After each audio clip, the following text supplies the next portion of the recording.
கோவை சின்னியம்பாளையத்தில் மகளிர் சுய உதவிக்குழு செயல்படுகிறது. இவர்களை அணுகிய சூலூர் சிலக்கரிசலை சேர்ந்த விஜயா மற்றும் அன்பழகன் ஆகியோர் தாங்கள் அறக்கட்டளை நடத்தி வருவதாக கூறினர். மாற்றுத்திறனாளி பெயரில் அறக்கட்டளை தொடங்கினால் வெளிநாட்டில் இருந்து வட்டி இல்லாமல் பல கோடி கடன் கிடைக்கும் என ஆசை வார்த்தை கூறினர்.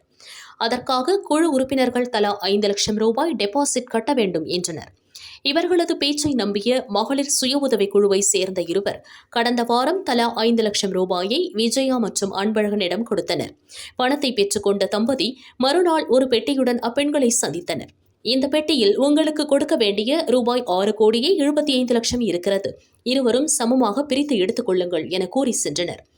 அப்பெட்டியை பெண்கள் திறந்து பார்த்தனர். அதில் பணத்திற்கு பதிலாக கட்டுக்கட்டாக காகிதங்கள் இருந்ததைக் கண்டு அதிர்ச்சியடைந்தனர். சூலூர் போலீசில் புகார் கூறினர்.